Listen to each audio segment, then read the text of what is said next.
YouTube'дан ақша табуға бола ма? Құрметті арнаны тамашалаушы асыл жандар. Сіздерден видеоны көрмес бұрын лайк басып, подписация етіп қоюды сұранамын. Себебі мен сіздерге ютуберлер айта бермейтін, айтса да ақшаға сататын өте қажетті ақпараттармен бөлісемін. Ендеше кейеттік ең алдымен біз YouTube'дан ақша табуға болады ма деген сұраққа жауап іздеп көрейік. Жауабы: иә, ақша табуға болады. Мысалы, YouTube'дан ақша табатындардың ішінде ең танымалы Америкадағы Мистер Бист, ал Қазақстанда ақша табуға болады ма? Әрине болады. Қазақстанда тұрып, YouTube'дан ақша тауып жүрген жастар жетерлік. Ақша табу үшін қала немесе ауыл маңызды емес. Тек интернет және телефон болса, сондай-ақ әрине YouTube жайлы білім болса жеткілікті. Бірақ бір ескеретін жайт бар. Америка, Англия, Австралия және тағы басқа елдерде сіздің YouTube'қа жүктеген бір видеоңыз 1000 просмотр жинаса, 5-6 шілде 10 жыл $15 дейін төлейді.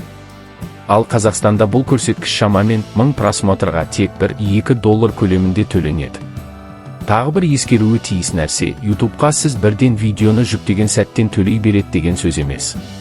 Ең алдымен сіз электронды почта және аккаунт ашып, одан кейін YouTube'дан канал ашуыңыз қажет. Ал одан әрі сіздің ашқан каналыңызға кемінде 1000 подписчик жинауыңыз қажет. Сондай-ақ сіздің каналыңызға жүктелген видеоларыңыздың қаралым сағатының уақыты, тағы да қайталап айтамын, қаралымның саны емес, қаралымның қанша уақыт қаралғанына байланысты сізге небәрі 1 жылдың ішінде 4000 сағат просмотр жинауыңыз қажет. Айта кететін нәрсе, YouTube платформасы әр каналдың сипатына қарай әр түрлі төлейді. Мысалы, автокөлік каналы ақшаға байланысты қаржылық сауаттылық және тағы басқа каналдарға жақсырақ төлеуі ықтимал. Ал ойын-сауық, музыка каналдарына анағұрлым азырақ төлейді. Тағы да есте сақтайтын жайттың бірі, балалар каналына $0.5 төленеді. Әр каналдан YouTube платформасы неше төлейтінін нақты ешкім айта алмайды. Себебі YouTube ол каналды тексергенде, оны көретін адамдардың жас ерекшелігін ескереді, видеодағы жарнаманың неше рет шығуында сараптайды, және ол жоғарыда айтқанымыздай қандай саладағы канал, соған да байланысты төлейтін ақшасы есептеледі.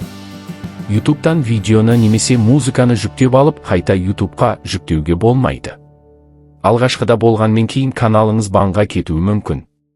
Себебі YouTube платформасы авторлық құқықтың сақталуына өте қатаң қарайды.